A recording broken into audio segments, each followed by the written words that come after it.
sommes ici au congrès de l'ESC 2025 à Madrid. J'ai le plaisir d'être avec François Diévard, président du CNCF. On nous a présenté, lors de ce congrès, l'actualisation des recommandations 2019 portant sur les dyslipidémies, les traitements des dyslipidémies. François, quoi de neuf?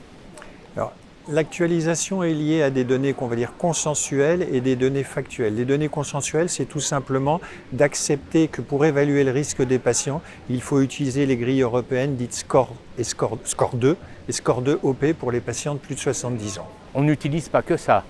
On utilise et on insiste sur les modificateurs de risque. Lesquels? Tout à fait. Il y a une grande série de modificateurs de risque, notamment les maladies inflammatoires, le syndrome d'apnée du sommeil, des antécédents familiaux précoces, l'homme en dessous de 55 ans, notamment si on a un proche, des choses classiques, si je puis dire. Et puis deux choses qui apparaissent, notamment, c'est la LP petit a supérieure à 50 mg par litre ou 105 nanomoles par litre, et la CRP supérieure à 2 mg. Ce sont des éléments qui augmentent le risque d'une case. Et puis l'imagerie. Alors l'imagerie, on fait entrer le score calcique parmi les critères de risque. Quand le score calcique est élevé, on peut basculer dans le très haut risque. Score calcique, mais aussi plaques. Les plaques fémorales, voilà, exactement. Ça ne veut pas dire qu'il faut le faire à tout le monde, ça veut dire que chez les patients chez qui on est hésitant dans les zones de risque intermédiaires, ces éléments vont influencer la prise en charge. C'est ça, ou si cela peut jouer un rôle dans la décision de l'intensité du traitement. Tout à fait. Et justement, quand on parle d'intensité du traitement, ces recommandations mettent le point sur le syndrome coronaire aigu et la stratégie du traitement. Alors l'élément nouveau, si je puis dire, c'est de valider une attitude qui était prônée en France par beaucoup avec plusieurs papiers de consensus et de référence, qui est de dire que dès l'hospitalisation pour un syndrome coronaire aigu, excusez l'expression, on doit charger le patient avec la dose maximale de statine et de l'ézetimibe. Il doit sortir avec la dose maximale tout de suite. Et avec une charge précoce dès l'admission. Tout à fait.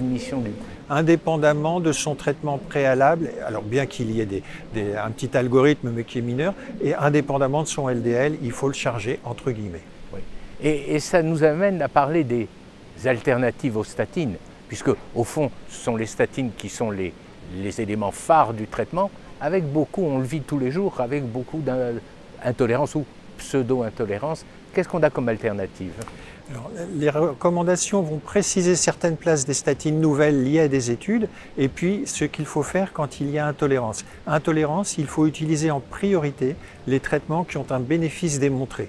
Et c'est dans cette case qu'on va entrer l'acide bempédoïque qu'on ne possède pas en France, mais qui est avec un grade 1, donc c'est un grade très fort qu'on peut mettre, mais les étimibes ou les anti-PCSK9. Donc mettre en priorité, qu'on peut associer diversement, les traitements qui ont un bénéfice clinique démontré. Avec dans ces recommandations un schéma important sur l'effet des différents traitements, l'amplitude d'effet des différents traitements. Alors il y a une diapositive, un schéma qu'il faut bien connaître et maîtriser, qui montre la baisse de LDL, la baisse relative en fonction du traitement et de leur association.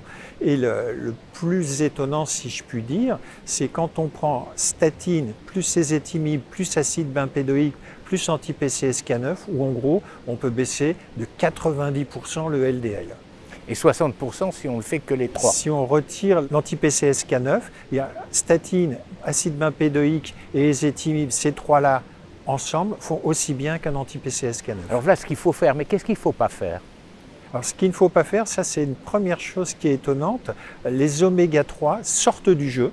Quand il y a hypertriglycéridémie chez des patients à risque en prévention secondaire, c'est l'écosapent éthyle qu'il faut utiliser à 2 grammes x 2 suite au résultat de l'étude Reduce It.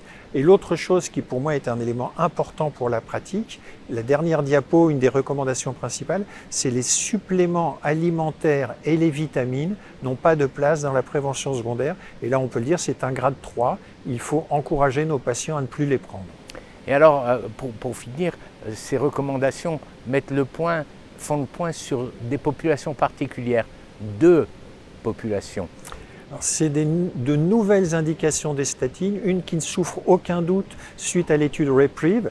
Le patient à haut risque parce qu'il est VIH+, doit avoir une statine. On a une réduction majeure du risque cardiovasculaire chez ce patient, très probablement parce qu'il y a une inflammation associée. Et on voit apparaître pour la première fois, mais en concordance avec les recommandations de cardio-oncologie, la possibilité d'utiliser une statine pour diminuer la cardiotoxicité des anthracyclines. Là, des informations qui sont importantes. Je crois qu'on a fait un bref mais efficace résumé de ces recommandations. Merci François. Merci Serge.